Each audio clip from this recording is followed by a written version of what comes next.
What's up, guys? Today I'm going to be talking about a Studio Ghibli movie made in 1993 called Ocean Waves. This movie was made by a younger team of Studio Ghibli members under heavy time and budget constraints. Studio Ghibli obviously being a hugely influential studio of anime movies. Now, this movie is a romantical anime which follows a group of teenagers that are in university, which happen to end up in a kind of love triangle. This kind of initiated when a girl from Tokyo transfers into their university in Kochi, who both the protagonist Taku and his best friend take a liking to. The entire movie is told through flashbacks, which is an interesting kind of narrative device, which kind of lets the movie loop back around in the end, where both at the start of the movie and at the end of the movie we have this shot of the main character at the train station seeing the transfer girl that he met years ago once again. Now, the story told in the flashbacks is starts off with just Taku and his best friend at school, and they seem to be really close friends, and they have probably the best dynamic of any characters in this entire movie. However, what happens is that as soon as this transfer girl comes in from Tokyo, who they both like, they kind of start getting jealous at each other for spending time with her, especially when the main character Taku is kind of forced into accompanying her to a trip to Tokyo because she wants to meet her dad. And she only is able to do this because she tried to bring a friend along who thought they were going to a concert in Osaka, who then in complete distress from the airport calls Taku over, who then takes her place, which is extremely manipulative and a common through line throughout the movie, which leads to a lot of people calling the character Rikako is her name, extremely annoying and kind of unlikable. And obviously when Taku's best friend gets wind of this trip that they took, he gets frustrated with his best friend for doing this when he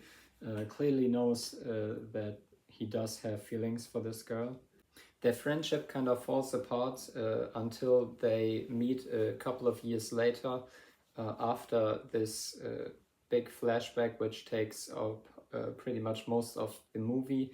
and when they reunite they have forgiven one another, and this is a part of the movie which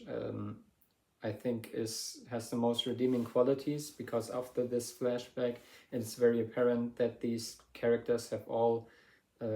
grown in some kind of way and are now able to reflect on those times,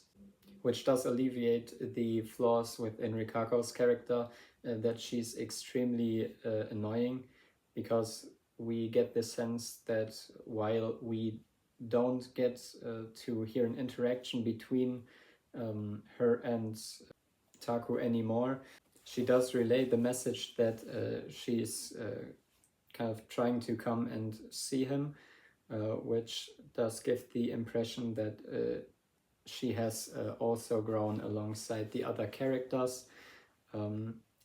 until this very climactic point at the end of the movie, where at the train station Taku does see her again, and he runs over to the other platform to get to her, just to see that she did not take the train, and the end is kind of left open, but it's pretty obvious that they do end up together. Now, personally, where this movie especially shines is in the animation and the music, which of course is up to Studio Ghibli standards. The color palette is kind of light but muted, and especially in connection with the very calming music, it gives it a kind of feeling of nostalgia throughout the whole movie, and it does feel very peaceful.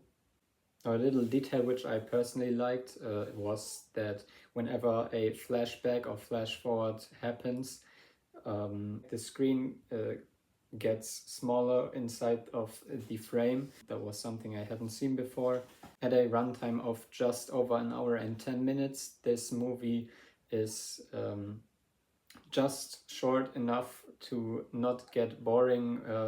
with the kind of not very action-filled but more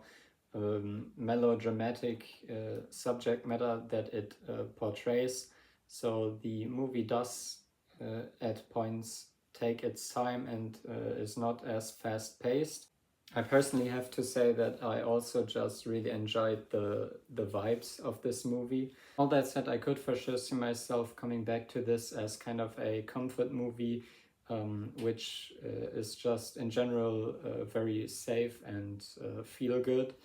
And as such, I think that this holds its own within the Studio Ghibli catalog.